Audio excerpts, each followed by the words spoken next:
palinyahin yung mga tao. Apat sila. Ilagyan ng basket yung harap nila na walang laman. Alam niyo yung istorya na yan, di ba? Napapasa kailangan. Hindi yan, di ba? Yan ang mata. Ngayon, hindi na binibigay yan. Pinahihirapan mo yan, bumuhin. Kaya, kailangan mo magdasal. Dahil yung dasal mo yan, yung mana mo. Hindi yung nag-charge sa'yo. Pag hindi, tama yung pagdadasal ninyo.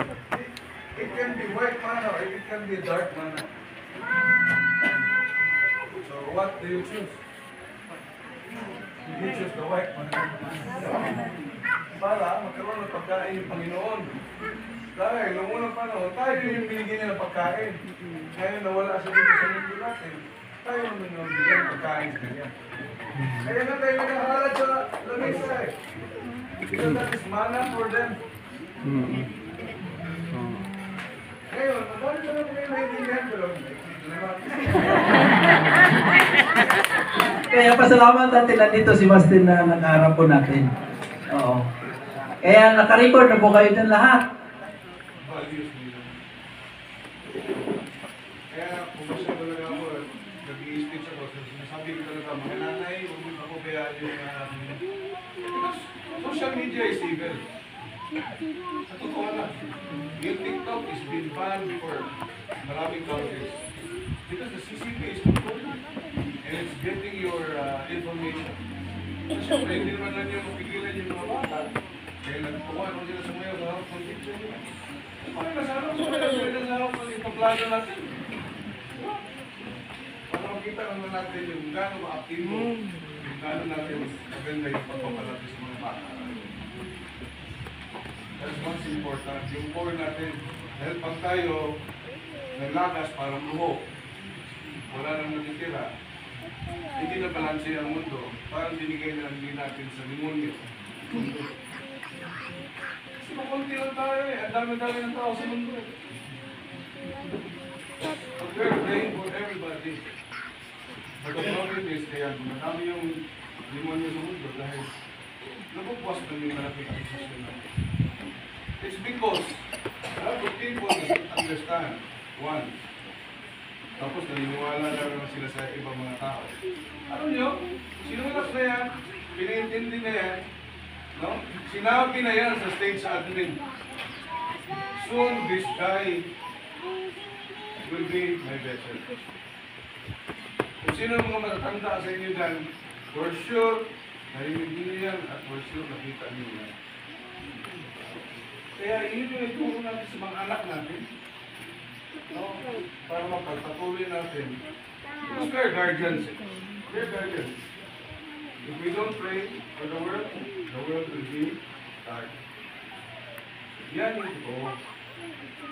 That's why they want to report for tawag missionaries before, eager missionaries before. Kailangan mabalik talaga yun. That's why I'm really working hard for us to be back there. Kaya yung sinabi ng pamilya, meaning mga kilo-kita ko. Yung master back yung pinabungan sa pamilya. Sabi ko nga yung the President of the Volunteer Association, my child is only 16 years old. So kailangan yung big 18 para magdala ng ganyan. And then I will be free. Ano ko lang, gusto ko talaga mag-retire na eh. Gusto ko lang eh. Pero I cannot.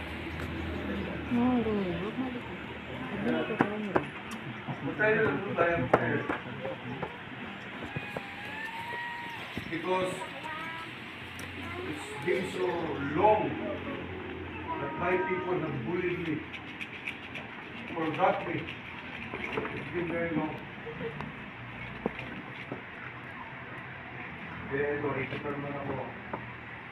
Para naman hindi ninyo masabi na bakit tayo yung kailangan pumunta doon? Kaya hindi ko ngayon sa inyo, di ba? Para hindi kayo nabibigyan ko sa reklamo ninyo eh. Lalo na magdagdadasal kayo.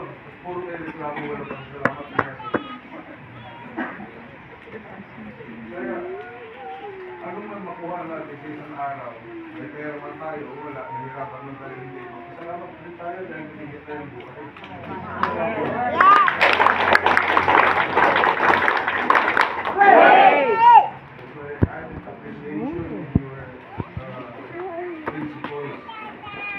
Because most of us before doesn't know how to appreciate.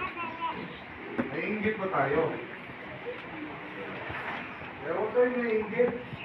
Dahil mas malaki yung naiingitan nila sa ating pinagiging panahon.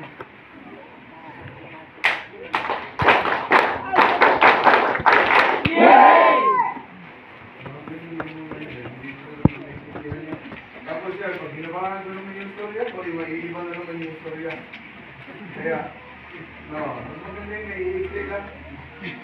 Kung baka nililog na idioms lang. Kasi, kadasal ka, reklamo kayo sa idiom mysteries na napakahaba. Ikaw rin mo ng 3 mysteries sa isang tao. Ano ba reklamo? Balay na natin. So, salamat, Master. No? Kaya,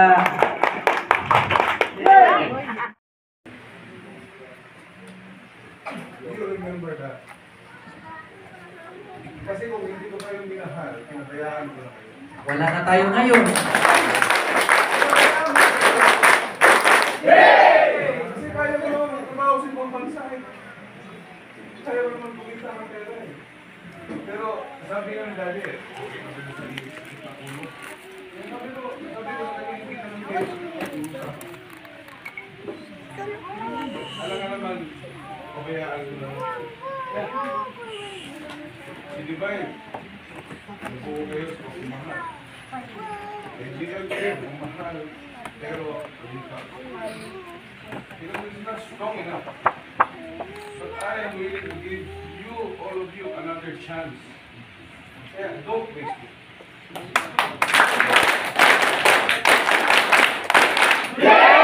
Kaya yan po ang ating isipin. Pasalamat tayo dahil nandito nakupan pa natin yung Robinian. Kasi kung wala talaga, kung wala si Master Nagstand, saan na tayo ngayon?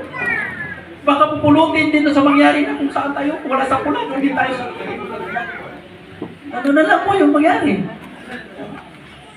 So, isa yan na naibuo pa rin tayo sa ating Master sa Robinian po. Isa ka na sa malaking papasalamatan po natin sa ating Master. Diba? Kaya, salamat po kayo, Master.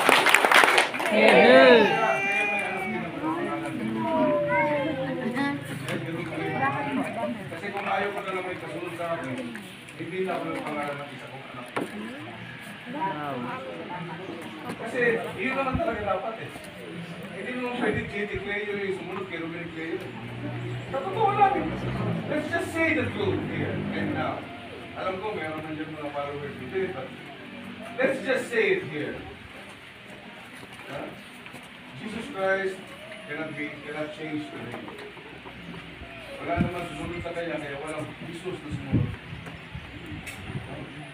He is also a messenger of God. Because he is the embodiment of God. Like you. You are the body of God, the body of Christ. Because he was the one who created you. Ngayon, siyempre, tao tayo, may sarili tayong utak, binigyan tayo ng sarili mga utak, kaya kanya-kanya tayong paniniwala.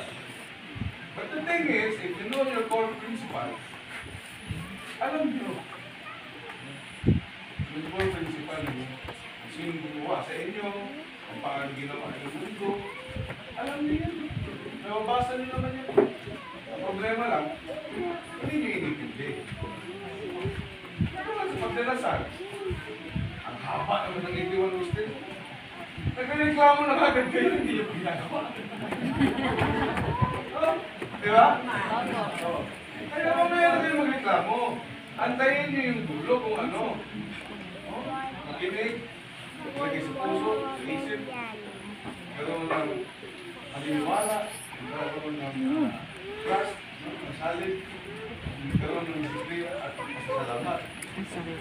Kaya na, bigyan mo kayo ng words na yan eh.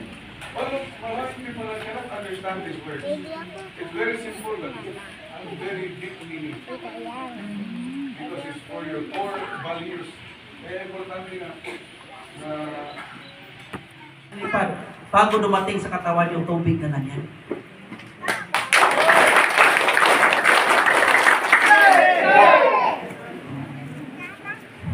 Kaya sana po, kung anong binibigay ni ating master, hindi po natin ipagbaliwala. Yung lockdown na ako sa bahay, pinagsawalan nila ako eh.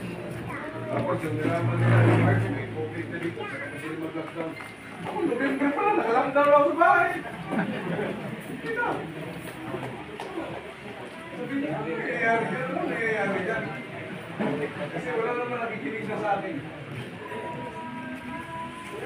Huwag yung bahay ng Manila ka. Simple lang ng tao, I did just a lot.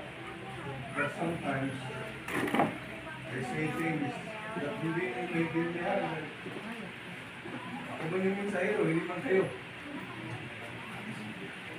Kaya, kung ano makita niyo, bakit nag-lockdown si Master Jan? Ano kung meron? Sigat na. Sigat na sila, hindi na naniwala may COVID. Sabi ko na, there is a virus that's coming that's really big. Sabi niya, kailangan anak, ganyan. Tapos, lumos yung COVID.